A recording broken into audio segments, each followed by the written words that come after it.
ما له من الموالي. الحمد لله رب العالمين، والصلاة والسلام على سيدنا محمد سيد الأولين والآخرين، وعلى آله وصحابته والتابعين لهم بإحسان إلى يوم الدين. سبحانك لا علم لنا إلا ما علمتنا إنك أنت العليم الحكيم. سبحانك لا علم لنا إلا ما علمتنا إنك أنت العليم الحكيم. سبحانك لا علم لنا إلا ما علمتنا إنك أنت العليم الحكيم. بيان ما له من الموالي والختم الأحرار باحتفال.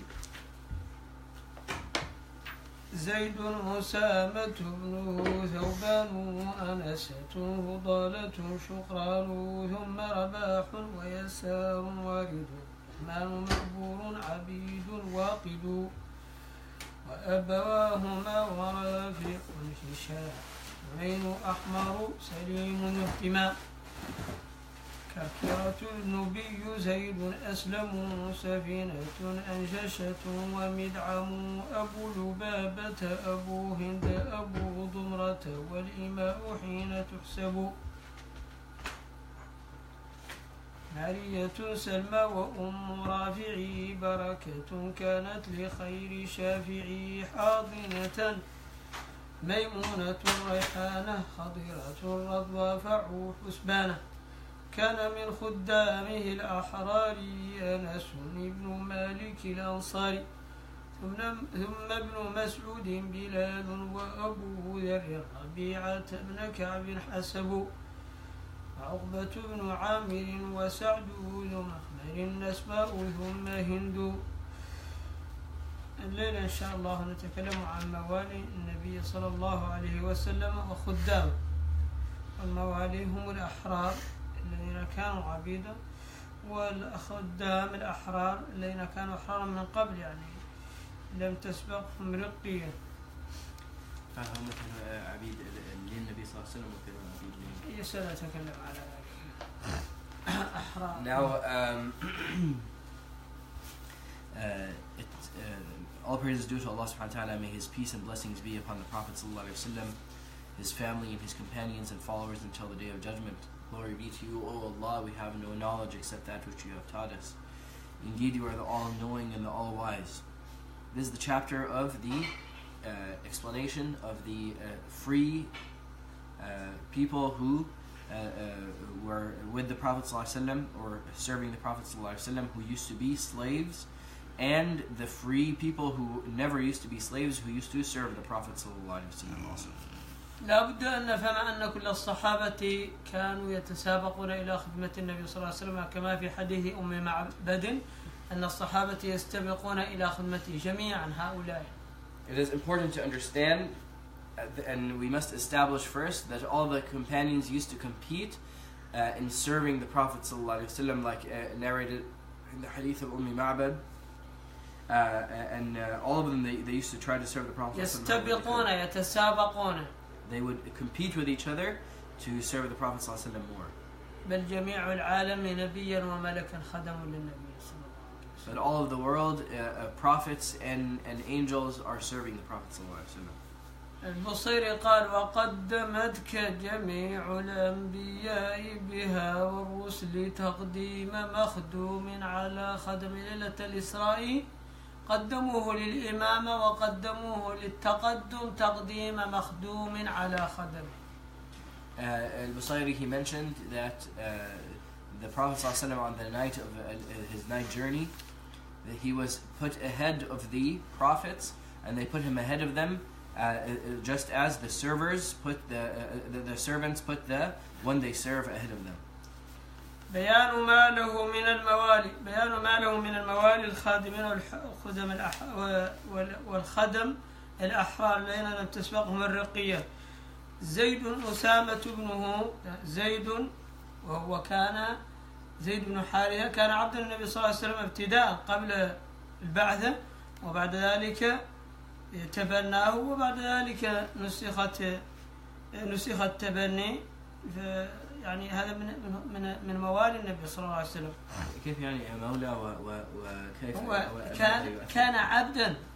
نعم. وبعد ذلك المولى هو العبد الذي كان عبدا وبعد ذلك حرر، هذا يكون مولاه كالنسب، مولاه لحمته كلحمة النسب، لا تباع ولا تهب. معناه إذا مات هذا المحرر، معناه الذي كان عبدا ولم يكن له ابن ولا من يرثه الذي اعتقه. ويكون هناك ولا، يعني هناك ولا كالنسب لا يباع ولا يعني علاقة خاصة. So this is the chapter of the mawlas of the Prophet ﷺ, and a mawla is a freed slave, and it's not just a freed slave. In Arabic it's a concept, in English that concept does not exist. It's when a person is a freed slave, they maintain a relationship, a familial relationship, a relationship that is like lineage to the family that freed them. That they are considered like family in the sense that even if the person who the freed slave dies and they have no children and nobody to inherit them, that the person who had freed them inherits them. And this is also a relationship that stays on, and they help each other and so on, and are close, that remains after they are freed even. وهو كان عبدا لخديجة رضي الله تعالى عنه، ووهبته للنبي عليه الصلاة والسلام فأعتقه وتبناه. So the first that it mentions over here of the mawlas of the Prophet ﷺ was Zayd بن حارثة الذي ذكره الله تعالى في القرآن: فلما قضى زيد منها وطرا زوجناكها لكي لا يكون على المؤمن حرج في أزواج أدعيائهم. ولم يذكر صحابي باسمه في القرآن إلا زيد بن حارثة. Zayd ibn Haritha, who was the companion that was mentioned in the Quran directly by name, the only companion to be mentioned by name in the Quran that Allah mentioned his name. And it is also Zayd ibn Haritha, who was a servant, who was a slave to Khadija radiallahu anha, and then she gave him as a gift. She gave him as a gift to the Prophet ﷺ, who then freed him and he adopted him. فكان يدعى زيد بن محمد حتى نزل ادعوهم لآبائهم هو أقسط عند الله. يقال زيد بن حارثة. So he was in fact called Zayd ibn Muhammad for the period that he was adopted, until Allah subhanahu wa ta'ala said in the Quran that refer to them or give them the reference to their father, to their true father, so that after that they called him Zayd ibn Haritha after his father. ويقول العلماء أن خصوصية دعائه باسمه في القرآن هذا يعني تسلية له، لأنه كان يقال زيد بن محمد، فالله تعالى سماه باسمه في القرآن حتى يذكر دائما ويكون ذلك عزاء له. So it was mentioned by the scholars that the reason why he was mentioned by name in the Quran was because he had such a noble title, Zayd, the son of Muhammad, and then that was taken away from him in the Quran when that verse was revealed. So Allah subhanahu wa ta'ala, to give him something as a consolation, Allah subhanahu wa ta'ala mentioned him by name in the Quran, so his name is praised, mentioned until as part of the Quran. ذوبان فالتبني لا يجوز التبني، وهذا شائع الآن. لا يجوز التبني، التربية تجوز والقيام بحقوق، ولكن كونك تنسب إلى نفسك هذا لا يجوز البتة. So in adoption, what is permissible and what is impermissible? To ascribe your name, to give your name to somebody, to give them your last name. They're called so and so son of so and so, other than their father. This is impermissible. This is haram. To adopt somebody that they are now considered your child legally, as in terms of lineage, this is not allowed. But in terms of taking care of them and helping them and so on, this is something that is highly praiseworthy. But as long as you do not ascribe your name to them, because that is not the truth. ذوبان كذلك أيضا، ذوبان كان من مواليه صلى الله عليه وسلم، وكان مثلا النبي صلى الله عليه وسلم اشتراه فاعتقه فلم يزل معه حتى قبض رسول الله صلى الله عليه وسلم بالمدينة.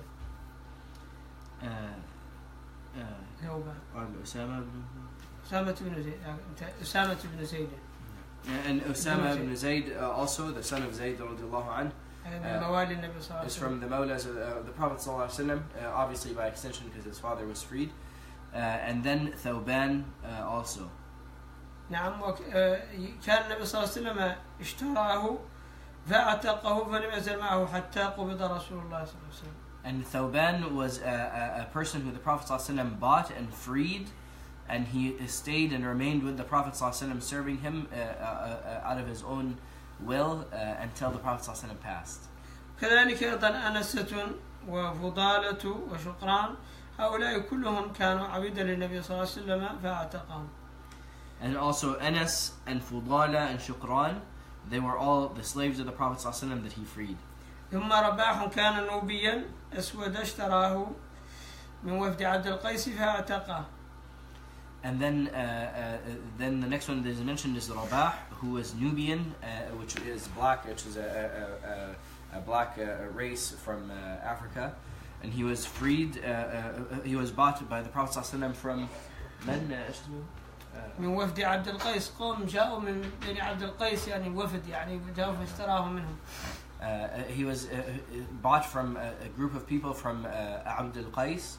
The Prophet ﷺ purchased him and freed him also. وكذلك أيضا يسار وارد آيات في الموالي، فهو النوبي الراعي الذي قتله العرانيون سنة 6 ومثلوا به، رآه عليه الصلاة والسلام يحسن الصلاة فاعتقه. هذا وارد؟ نعم. يسار. And Yasar was also كان نوبيا راعي إبله صلى الله عليه وسلم. He was also a Nubian, and he was the man who would herd the sheep of the Prophet sallallahu alaihi wasallam. And the Prophet ﷺ saw that he was, devoted in his prayer and, so on, and praying in an excellent manner. So the Prophet ﷺ freed him also, and he was killed by the enemies, and he was made actually. They had disfigured his body as well. وكذلك أيضا طهمان وطهمان مقبور يقال كذلك أيضا من موالي النبي صلى الله عليه وسلم. وارد هو اسم شخص؟ لا وارد معناها آت في الموالي. وارد معناها آت. And then طهمان ومقبور and مقبور. هذان كلهما مولانا النبي صلى الله عليه وسلم. كلاهما مولانا النبي صلى الله عليه وسلم. All of these also are the freed slaves of the Prophet صلى الله عليه وسلم. نعم. عبيد كذلك أيضا من مواليه عبيد واقد. عبيد ابن عبد الغفار مولى وكذلك أيضا واقد مولى رسول الله صلى الله عليه وسلم. And then they mentioned also Abid and Waqid. وأبواهما أبو عبيد وأبو واقد فهؤلاء أربعة. And also Abu Abid and Abu Waqid, their parents, both. نعم. أبواهما معناها أبو عبيد وأبو واقد، معناها أبو واقد وأبو عبيد. And the father of Abid and the father of Waqid. نعم. هشام كذلك أيضا لا وارد. وأبواهما ورافع كذلك أيضا من مواليه صلى الله عليه وسلم رافع. And Rafi' also. وكذلك هشام. And Hisham. وكذلك حنين كان خادما أو عبدا له فوهبه لعمه العباس فاعتقه. And also Hunayn, he was given by the Prophet ﷺ to his uncle Al-Abbas, and who freed him. أحمر وهو أبو عسيب. And Ahmar, who was also known as Abu Asib. نعم. سليم وهو أبو كبشة ذو اهتمام. And Salim, who was known also as Abu Kabsha. وكذلك أيضا كركرة النوبي زيد أسلم من مواليه صلى الله عليه وسلم. And there was also Karkara, who was the Nubian, and Zayd and Aslam. زيد أسلم. سفينة مولى رسول الله صلى الله عليه وسلم. And Safina as well. نعم. أنجشة كذلك أيضا من مواليه صلى الله عليه وسلم. Safina and Anjasha. ومدعم كذلك أيضا من مواليه. And Mid'am was also from أبو لبابة وأبو هند وأبو ضمرة. And Mid'am and Abu Lubaba and Abu Hind and Abu Damra were also people who were freed by the Prophet. هؤلاء الموالي الذكور. These are the male freed slaves by the Prophet.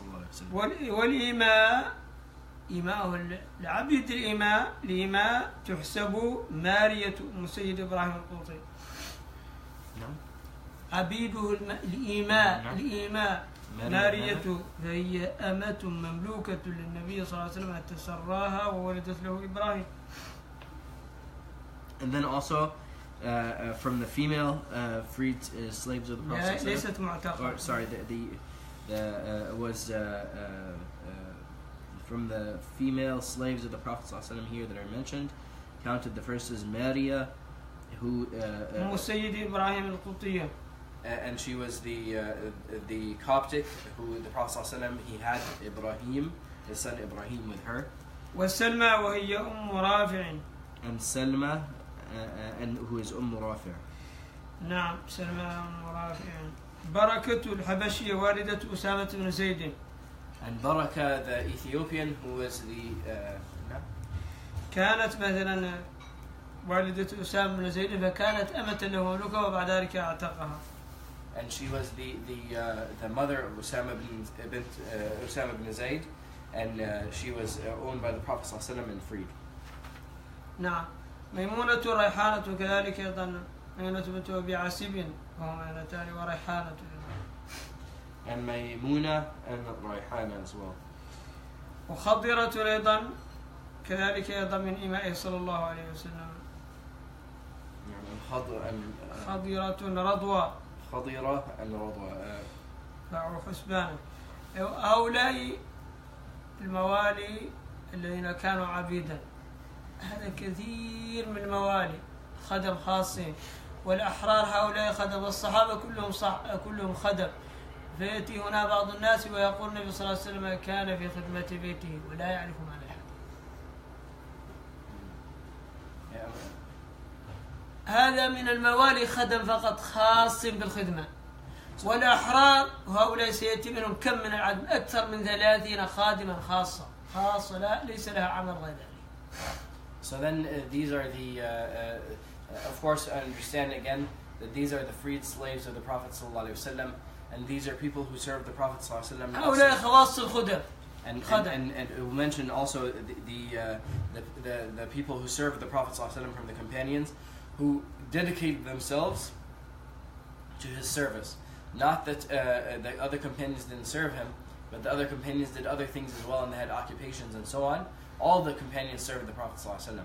But these are people who excluded themselves, or who were exclusive for the service of the Prophet ﷺ from the freed people, from the free people and the freed people. يأتي الناس الآن المحاضر ويقول كان النبي صلى الله عليه وسلم في خدمة أهله. هذا خطأ وفي خطأ وجنون. So the speakers today, they quote out of context that the Prophet ﷺ was in service of his family, that he was serving his family. هذا خطأ ما بعده خطأ. And this is a great error. هذا لم يقولوا من الحق شيئا. They haven't said anything close to the truth. هل يمكن لامرأة لا زوجة ولا بنت ولا أبو بكر ولا عمر أن يستخدم النبي صلى الله عليه وسلم في خدمة البيت ولا في خدمة الخارج ولا أن يأمر ولا أن يطلب منه أي شيء؟ هل يمكن لأي صحابي لا زوجة ولا أحد أن يستخدم النبي صلى الله عليه وسلم ويطلب منه الخدمة؟ Is it befitting that any companion and any man, any woman, even Abu Bakr radiallahu anhu or any companion would use the Prophet صلى الله عليه وسلم to serve him? هذا كفر. ما يمكن لأحد أن ينظر النبي صلى الله عليه وسلم هذا النظر. This is disbelief. It's not permissible to look at the Prophet صلى الله عليه وسلم. هذا حديث جاء سئلت عائشة عن ما كان يغيب فيه النبي صلى الله عليه وسلم عن الناس لا يرون.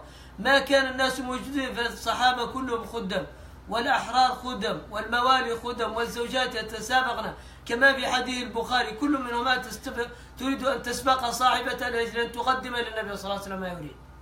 And this is something that the Prophet ﷺ did privately. In public, the Prophet ﷺ, everybody's racing to serve him, and his companions are racing to serve him, and his servants are racing to serve him, and his wives are trying to compete who can serve him the best and be the first to serve him. حديث البخاري أن النساء النبي صلى الله عليه وسلم كن يتسابقن أجرهن تسبق في الخدمة.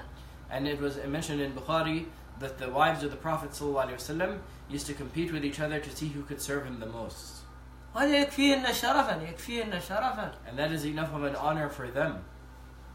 هذا مسألة سئلت عائشة رضي الله عنها عن جزء من حياة النبي صلى الله عليه وسلم كان يغيب فيه عن الناس، ماذا كان يفعل؟ So this was in regards to a hadith that Aisha radiallahu anha was asked when the Prophet ﷺ was away from the people, once he was away from the people and in his private time, what did he used to do? قالت من تواضع صلى الله عليه وسلم كان يخصف نعله وكان يصلح نعله ويخيط ثوبه في خدمة أهله، معناه أنه كان متواضعا جدا، أنه ليس في حالة الملوك، ما كان يختص بالشيء. So what she mentioned is in regards to how humble the Prophet ﷺ was from his humility, that he would mend his own shoes and mend his clothes, and he would serve his family not out of, that's his place, but out of, he's not behaving like a king that should just be served, but rather he was humbling himself to help those people around him. وما كان هذا خاصا به في زوجاته ولا في أهله، هذا كان من عادة صلى الله عليه وسلم، يعين الخادمة ويخدم الضيف، هذه كانت من أخلاق صلى الله عليه وسلم. And this was from the manners of the Prophet ﷺ, that he was known to help the servant and to serve the guests. هذا ما كان خاصا بالزوجات. This is not exclusive for the wives. هذا من تواضع النبي صلى الله عليه وسلم، كان الصحابة يقول اترك العمل نتولى عنك، فيقول ما أنتم بأقدر على العمل مني ولا بأحوج إلى الأجر. And this was from the manners of the Prophet ﷺ towards people, that he would humble himself in such a manner that once the companions would tell him to stop working, he would say, and to stop doing work when they were doing collective work, he would say that you're not better able to do the work than me, and you don't need the reward any more than I do. هذا خطأ شديد، هذا خطأ شديد ينبغي للمسلمين أن ينتهوا عن هذا، خطير جدا. أنتم كونوا عبيدا لزوجاتكم أو كونوا أطفالا يستخدمكم زوجاتكم، ولكن لا تستحقروا النبي صلى الله عليه وسلم. So the error here is the people, they justify being servants to their wives and their families by quoting this hadith, and this is completely out of its place. This is subhanallah. If people want to be servants to their wives, that's one thing. من فضلكم أخدموا زوجاتكم وكونوا أطفالا. But don't belittle the status of the Prophet ﷺ to say that he was a servant. كونوا أطفالا يستخدمكم البنات. If you want, you can be children that girls are using you. ولكن اتركوا النبي صلى الله عليه وسلم، هذا ليس مقامه، هذا ليس مقامه. But leave the Prophet ﷺ out of it. That's not his position. وحاشا الزوجات أن يقولن للنبي صلى الله عليه وسلم افعل، هذا خطير جدا. And what a shame it would be, and far away it would be, that the wives of the Prophet ﷺ would tell him, "Oh, do this for me." هذا استغفر الله، هل يمكن لمسلم أن يقبل عقليا هذا؟ هل يمكن لمسلم أن يقبل عقليا هذا؟ Is this something that a Muslim can accept, mentally? هل يمكن لمسلم أن يقبل عقليا أن أحدا يقول للنبي صلى الله عليه وسلم افعل؟ Is this something logically acceptable that a person would be able to order the Prophet ﷺ around to say, do this and don't do this? استغفر الله من قول بلا فهم. استغفر الله من قول بلا فهم. I seek Allah's protection from statements without understanding. هذا قول بلا فهم. هذا جنون والعياذ بالله. This is a statement without هذا understanding. جنون والعياذ بالله، غباوة.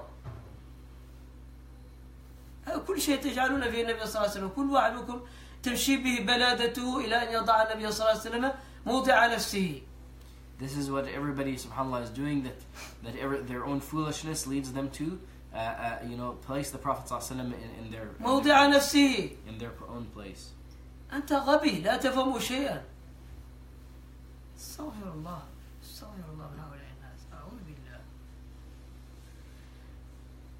وكان من خدامه الأحرار، كان من خدامه الخاصين الأحرار أنس بن مالك، فقد جاءت به أمه للنبي صلى الله عليه وسلم عندما جاء للمدينة وقالت هذا أنس غلام يخدمك، فقام مع النبي صلى الله عليه وسلم 10 سنين مدة إقامته بالمدينة يخدمه. وفي قصته عجب، قال خدمت رسول الله صلى الله عليه وسلم 10 سنين فما قال لي لشيء تركته لما تركته ولا لشيء فعلته لما فعلته.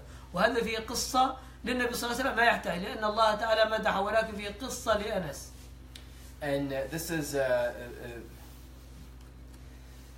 Anas ibn Malik radiallahu anhu. He's mentioned here as one of the free people who served the Prophet ﷺ. He was free, he was never a slave, but his mother brought him to the Prophet ﷺ in his young age, and she said, "This is Anas, my son, and he is. I want him to serve you." So he served the Prophet ﷺ for 10 years, and he narrated the hadith that he said, I served the Prophet ﷺ for 10 years, and not once did he tell me for something that I did, why did you do that? And not once for something that I didn't do, did he ask me, why didn't you do that? And this is not something that... هذه في من قبل رسول الله صلى الله عليه وسلم أي ما تحتاج لأن الله تعالى مدحه ما يحتاج إلى أن يقول أنس هذا قال أن الله تعالى وإنك لعلى خلق عظيم فوق الخلق. فالنبي صلى الله عليه وسلم عنه ما كان يتابع به الأشياء كما يتابع المستخدمون الخادم، ما كان يتابع الأشياء، ما كان يتابع يقول لما فعلت ولما تركت على أشياء عادية. ولكن في من قبل أنس إنه كان أدبه شديدا جدا وما فعل شيئا حراما وما ترك شيئا واجبا، لأنه لو فعل شيئا حراما أو ترك أمرا واجبا لأدبه رسول الله صلى الله عليه وسلم، لأن النبي صلى الله عليه وسلم يسكت على المنكر. So this is an indication of two things. This is an indication, one, of course, we know already something that is already established, which is the status of the Prophet ﷺ. That's not needed by this hadith to show us the great manners of the Prophet ﷺ that he had towards people, that in matters of service, that he wouldn't be, micromanaging or just criticizing and asking questions to hurt the person and make him feel bad about things he did or didn't do that are small things. Allah subhanahu wa ta'ala says that indeed, in the Quran, Allah says, indeed, you are upon great manners. Is over, above the greatest manners. The Prophet ﷺ is at the highest level and the peak of manners and character. But rather, this is a indication of Anas ibn Malik, what kind of person he was, that he stayed away from doing anything forbidden, and he did not he stayed away from doing anything forbidden, and he did all the things that were required of him, because it is known, of course, that if he had come short in an obligation, the Prophet ﷺ would have corrected him, and if he had done something that is wrong, the Prophet ﷺ would have corrected him. So there's an indication that about the status of Anas ibn Malik in reality. وقد دعا له رسول الله صلى الله عليه وسلم فقال اللهم أكثر ماله وولده وأدخله الجنة. And the Prophet ﷺ made a special dua for Anas ibn Malik that he said, O Allah, increase his wealth and his children and enter him into paradise. فدفن من صلبه نحو 100 طفل ما زال حيا. And while he was alive, from his progeny that he buried, while he was alive, was 100. نحو 100. About 100. وعاش نحو 100. And he عاش نحو 100 سنة. And he lived for about 100 years. وصارت نخله تحمل في السنة مرتين. هذا من عجائب. And his palm trees, they would bear fruit not once but twice a year. هذا في النخل لا يوجد. This is something that is not found in palm trees. وكان من خدامه الأحرار أنس بن مالك الأنصاري ثم ابن مسعود. وكان الناس إذا رأوا أنس بن مالك التابعين قالوا له يا أنس مد يدك لنقبلها لأنها مد مست رسول الله صلى الله عليه وسلم وأعطنا عينيك لنقبلهما لأنهما عينان رأتا رسول الله صلى الله عليه وسلم. And Anas ibn Malik, when he was with the tabi'een, with the followers of the companions, they would tell him, extend your hand so we can kiss it because it is a hand that touched the Prophet ﷺ, and allow us to kiss your eyes because they are eyes that have seen the Prophet ﷺ. ثم ابن مسعود عبد الله بن مسعود بحر العلم الذي قال النبي صلى الله عليه وسلم عنه أنه له العلم الكثير، كان يراقب نعل النبي صلى الله عليه وسلم ووسادته. عبد الله بن مسعود. And Abdullah ibn Mas'ud, بحر العلم, who is the ocean of knowledge, he used to look after the bedding of the Prophet ﷺ and his pillow and so on. وكذلك بلال بن أبي رباح مؤذن النبي صلى الله عليه وسلم. Yeah, and also Bilal would serve the Prophet ﷺ. المؤذن. The mu'adhin. هو من خدامه. وأبو ذر الغفاري. Bilal the mu'adhin, he was from those who would serve the Prophet ﷺ, and Abu Dharr al-Ghifari also. المعروف بالزهد وصدق اللهجة. Who was known for his asceticism. صدق اللهجة يعني فصاحة. لا الصدق في الله الصدق اللهجة معناها عدم الكذب الصدق. So and he was known for his truthfulness also. وأبو ذر ربيعة بن كعب أيضا من خدامه صلى الله عليه وسلم. وكذلك ربيعة بن كعب من خدام النبي صلى الله عليه وسلم. And Rabi'a ibn Ka'b also is mentioned. حسبوه أيضا.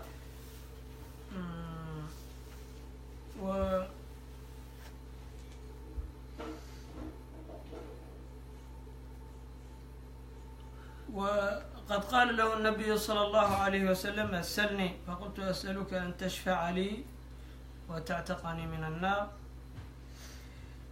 فصمت قليلا ثم قال إني فاعل فاعني على نفسك بكثرة السجود. قال له النبي صلى الله عليه وسلم سلني شيئا. So he was and it was mentioned about Rabi'a that he asked the Prophet ﷺ told him, ask me something, request of me something. فقلت أسألك أن تشفع لي وتعتقني من النار. So he said, I ask you for your intercession and to save me from the fire. So the Prophet ﷺ was quiet for a second, قال إني فاعل. Quiet for a few moments, and then he said, I will do so, but help me by increasing your prostration, by your sujood. وعقبة بن عامر هذا معروف من الصحابة الأجلاء. And Uqba ibn Amir, one of the great Sahaba, also is known to have served the Prophet ﷺ. وسعد مولى أبي بكر الصديق. And Sa'd also served the Prophet ﷺ, and Sa'd was the freed slave of Abu Bakr radiallahu anhu. نعم. وذو مخمر أيضا من الأحرار الذين خدموا النبي صلى الله عليه وسلم. And Dhu Mikhmar was also from the free people who served the Prophet ﷺ. وأسماء رجل ليس امرأة، هما أخوه هند أيضا وهما رجلان. And Asma was a man, also Asma a man, and Hind is also a man, who were brothers who served the Prophet ﷺ. هؤلاء الخدم كما قلنا يزيدون على 30 من بين الأحرار والموالي خاصون بالخدمة. So these people who served the Prophet ﷺ are these 30 or above 30 that were exclusively dedicated themselves to serve the Prophet. مع أن الصحابة كلهم كما قلنا لكم يتسابقون.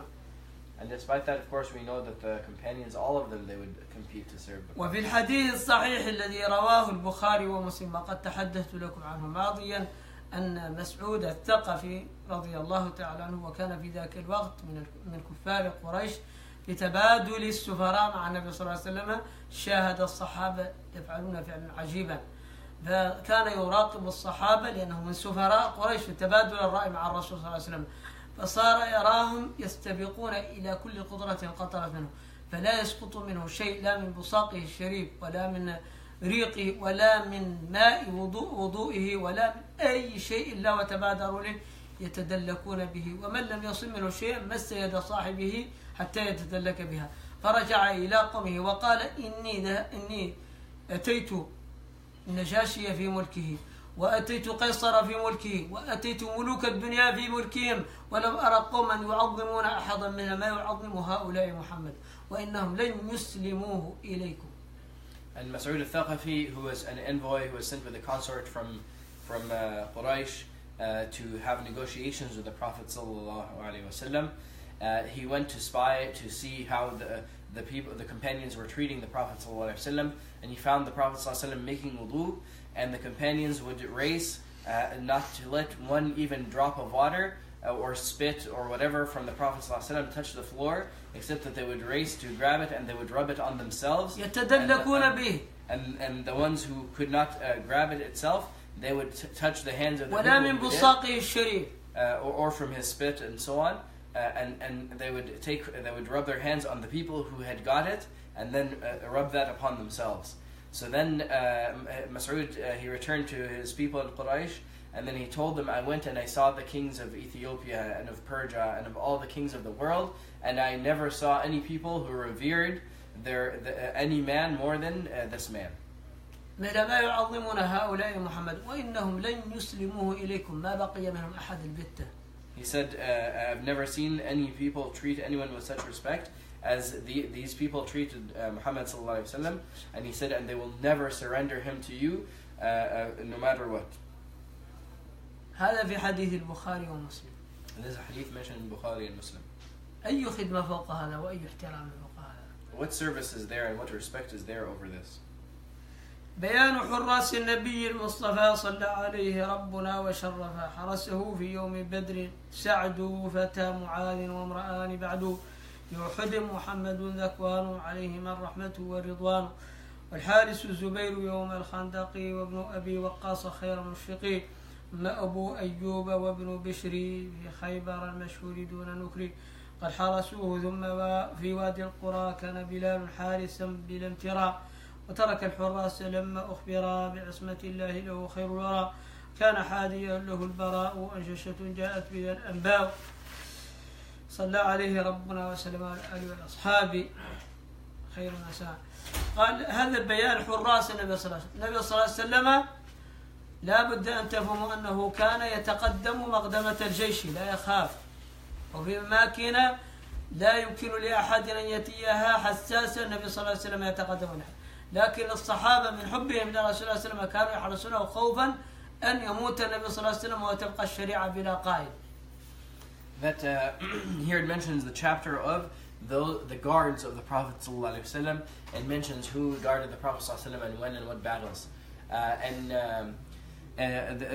it's important to understand here that companions that were afraid that any harm would befall the Prophet ﷺ. وإلا النبي صلى الله عليه وسلم كان هو أشجعهم وكان أقدمهم إلى مقدمة الجيش. Not that the Prophet ﷺ was afraid or needed somebody to guard him, but rather he was the most courageous of them and the one who would go in the front and enter into the battle.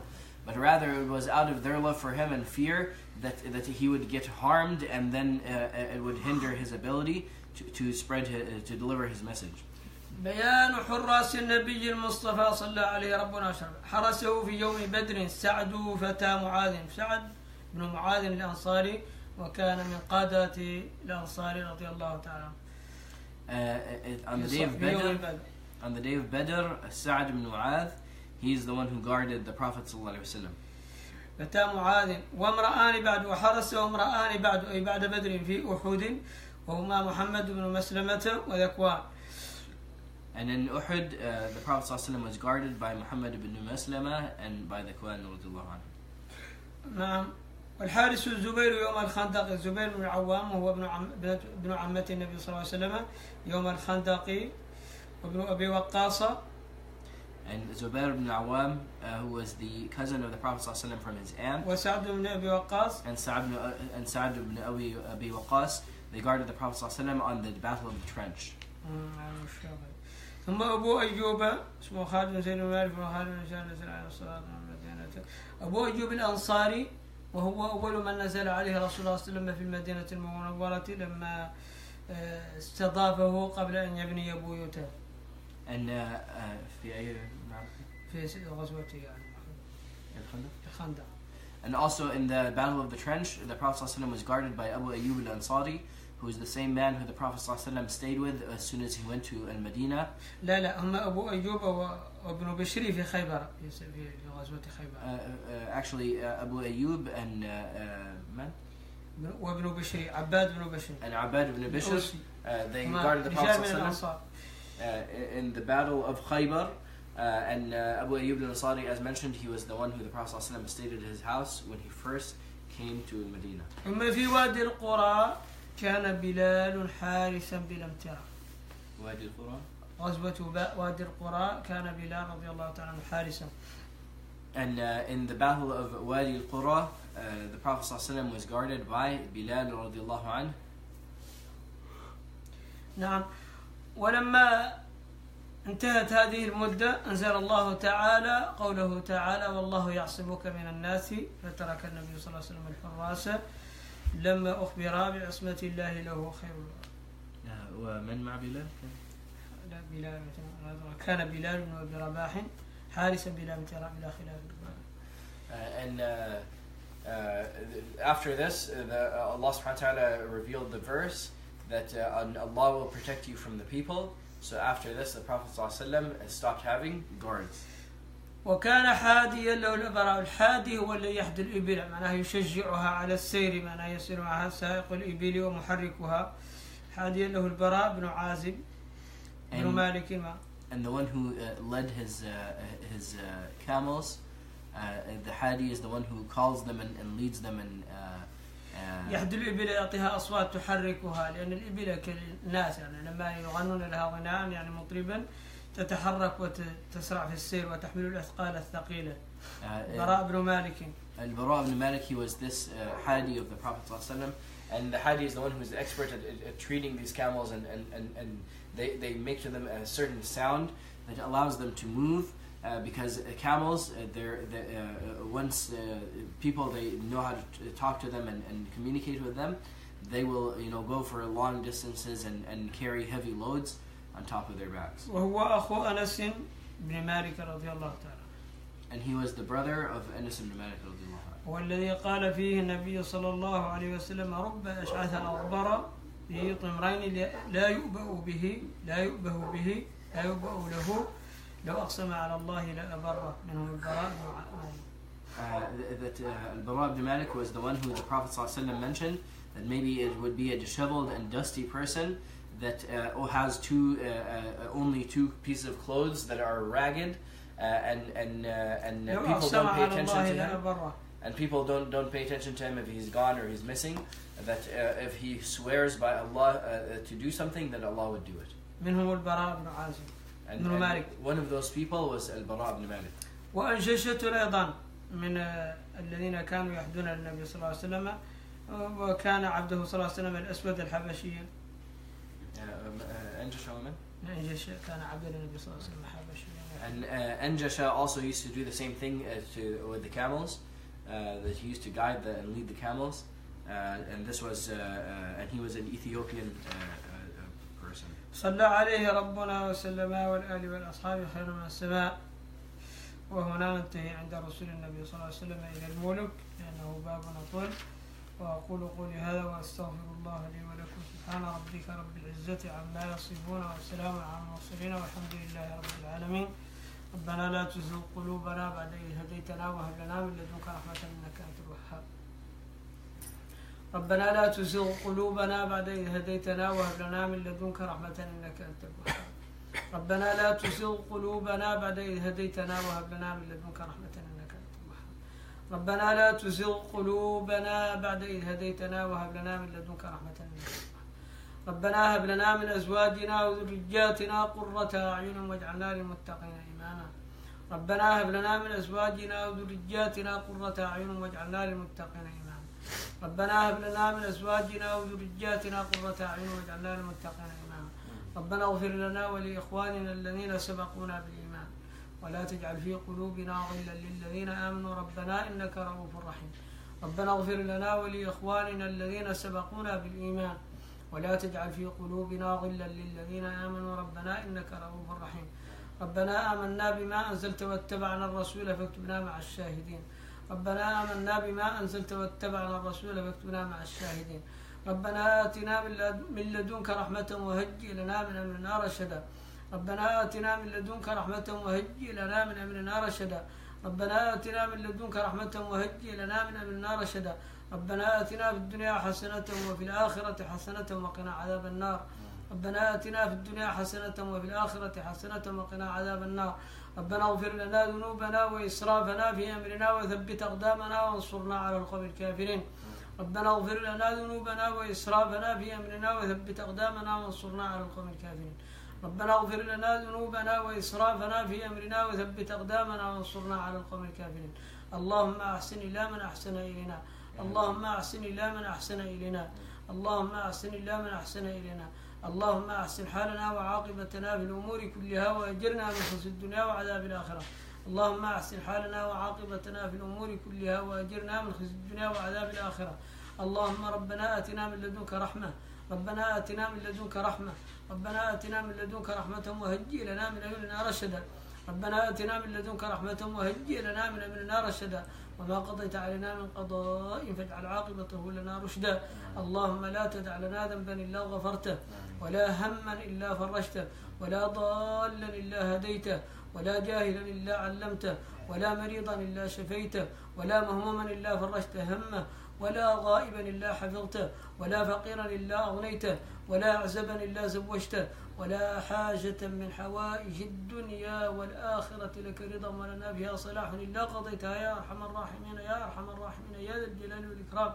أسألك يا ذا الجلال والإكرام أن تستجيب لنا دعوتنا، وأن تعطينا رغبتنا، وأن تغنينا عمن أغنيته عنا من خلقك. اللهم أصلح لنا ديننا الذي هو عصمة أمورنا، وأصلح لنا دنيانا التي بها معاشنا، وأصلح لنا آخرتنا التي إليها منقلبنا. ربنا لا تزغ قلوبنا بعد إذ هديتنا، وهب لنا من لدنك رحمة إنك أنت الوهاب. ربنا لا تزغ قلوبنا بعد إذ هديتنا، وهب لنا من لدنك رحمة إنك أنت الوهاب. اللهم إنا نسألك فعل الخيرات وترك المنكرات وحب المساكين وإذا أردت فتنة بالناس فاقبضنا إليك غير مفتونين يا أرحم الراحمين يا ذا الجلال والإكرام. اللهم صل صلاة تامة وسلم سلاما تاما على نبي تفرج به الكرب وتزال به الهموم وتدرك به الرغائب وتقضى به الحوائج وتنال به الآمال، وسلم عليه وعلى آله وصحبه كلهم حتى نسمع عدو كل معلوم لك. سبحانك اللهم وبحمدك أشهد أن لا إله إلا أنت أستغفرك وأتوب إليك. سبحان ربك رب العزة عما يصفون وسلام على المرسلين والحمد لله رب العالمين. لا إله إلا أنت سبحانك.